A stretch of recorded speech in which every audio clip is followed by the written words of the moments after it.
अस्सलाम वालेकुम दोस्तों, क्या हाल चाल है आपके। आप देख रहे हैं मेरा यूट्यूब चैनल देश परदेश और मैं हूं आपका दोस्त मोहम्मद अली भट्टी। प्यारे पाकिस्तानियों, जी हाँ, मैं आज आपके साथ एक ऐसे मौजू पर बात करने जा रहा हूं जो कल रात से बड़ी गर्मा गर्मी की सूरत हाल अख्तियार किए हुए है। जी हाँ, मैं बात कर रहा हूँ नियो न्यूज़ की एंकर पर्सन आयशा एहतशाम के प्रोग्राम की, जिसमें उन्होंने 3 गेस्ट बुलाए हुए थे, जिसमें मारवी सरमद, खलीलुर रहमान कमर और सेनेटर मौलाना फैज़ मोहम्मद। और मौजू था जो आप सब जानते हैं, मेरा जिस्म मेरी मर्ज़ी। तो इस पे थोड़ा सा डिस्कस कर पाकिस्तानियों, मैं कोई बहुत बड़ा आलम या कोई बहुत बड़ा मुफक्कर नहीं हूँ, ठीक है। मैं भी आप ही की तरह का एक आम इंसान हूँ। जो कल से मौजू चला हुआ है, मैं थोड़ी सी उस पर बात करना चाह रहा हूँ। तो आपका ज़्यादा टाइम लिए बगैर मैं टू दी पॉइंट मौजू पर आता हूँ। तो कल का मौजू था कि मेरा जिस्म मेरी मर्ज़ी। सबसे पहले मारवी सरमद ने अपने ख़यालात का इजहार किया और उसके बाद जो बातें हुई वो सुनी गई, और उसके बाद खलीलुर रहमान कमर ने अपनी भड़ास निकाली अपने अंदाज से। तो हम इस मौजू को शुरू करने से पहले थोड़ी सी बैकग्राउंड में जाते हैं। सबसे पहले हम डिस्कस करते हैं मारवी सरमद को, कि मारवी सरमद है क्या और उसका मोटिव क्या है।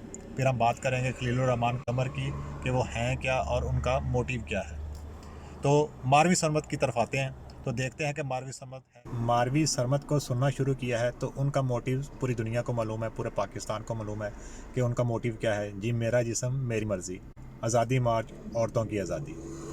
जब भी वो किसी प्रोग्राम में आती हैं तो इसी मौजू को लेकर वो बात करती हैं, और एंकर पर्सन भी उसको इसी मौजू के लिए बुलाता है। अगर हम मारवी सरमद की बात करें तो वो पिछले कई सालों से एक ही एजेंडे पर काम करती चली आ रही है। जी हाँ, वो है मेरा जिस्म मेरी मर्ज़ी, औरत राज। उसके जहन में कोई ये बात डाले कि जिस मुल्क के अंदर वो रह रही है वो इस्लामी जमहूरिया पाकिस्तान है, और यहाँ पर जो लोग बसते हैं वो मुसलमान हैं। हमारा मज़हब इस्लाम इस बात की कतई इजाज़त नहीं देता जिसकी वो ख्वाहिश कर रही है आज़ादी की। वो बात कर रही है औरत के लिबरल होने की। इस्लाम ने जितनी आज़ादी एक औरत को दी हुई है इस्लामी जमहूरिया पाकिस्तान के अंदर, औरत उतनी आज़ाद है, बल्कि मैं ये देख रहा हूँ कि औरत उससे भी ज़्यादा आज़ाद है। सालों से मुल्क पाकिस्तान के अंदर ऐसे कवानीन बनाए गए हैं जिसमें औरत को अपना हक हासिल करने की मुकम्मल आज़ादी है।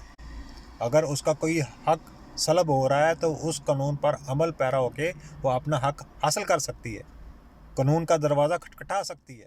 जमहूरिया पाकिस्तान का कानून और मुसलमान होने के नाते मारवी सरमद और उसकी हम ख्याल औरतें अगर चाहती हैं कि इससे बढ़कर उनको यहाँ पर रहते हुए आज़ादी मिले तो ये कतई नामुमकिन बात है। सब मुसलमान हैं, हमारा मज़हब इस्लाम है और हम इस्लामी जमहूरिया पाकिस्तान के अंदर रहते हैं। हमारा मज़हब हमें ये बात बताता है, हमें ये सिखाता है कि एक माँ की, एक बहन की और एक बेटी की इज़्ज़त कैसे करनी है और उसके साथ ज़िंदगी कैसे। जानते हैं कि ये 21वीं सदी का दौर है, इंटरनेट का दौर है, ग्लोबल दौर है। मारवी सरमद और उसकी जो मुट्ठी भर ख़वातीन साथी हैं, जो पिछले कई सालों से जो ये चूरन बेच रही हैं, मेरा जिस्म मेरी मर्ज़ी वाला, उनका ये चूरन अब ज़्यादा देर तक बिकने वाला नहीं है। वो कोई और जगह ढूंढे जाकर जहाँ पर उनका ये चूरन बिके।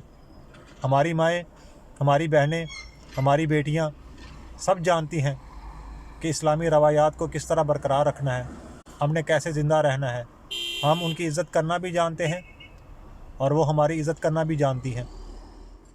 अब बात करते हैं खलीलुर रहमान कमर साहब की, और साथ ही साथ कल रात के प्रोग्राम की, जिसमें मारवी सरमद साहबा के साथ उनकी गर्मा गर्मी हुई।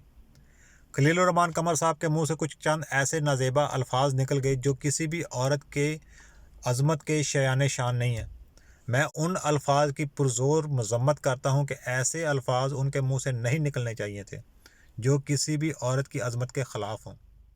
और आखिर में मैं खलीलुर रहमान कमर साहब को सल्यूट पेश करता हूँ कि उन्होंने एक मुसलमान माँ, एक मुसलमान बहन और एक मुसलमान बेटी को कैसे डिफेंड किया और हमारी इज़्ज़त कैसे रखी। मैं ये बात कहना चाह रहा हूँ कि जाओ खलीलुर रहमान साहब, हमने आपको दानिश का खून माफ़ किया اور جو صبح آپ نے اعلان کیا ہے جس جنگ کا، اس جنگ میں آپ کی ٹیم کا حصہ ہوں اور میں آپ کے شانہ بشانہ کھڑا ہوں۔ آپ جہاں پر بھی آواز دیں گے، ہم اسلامی روایات، اسلامی اقدار کو بچانے کے لیے اپنی جان کا آخری قطرہ تک پیش کریں گے انشاءاللہ۔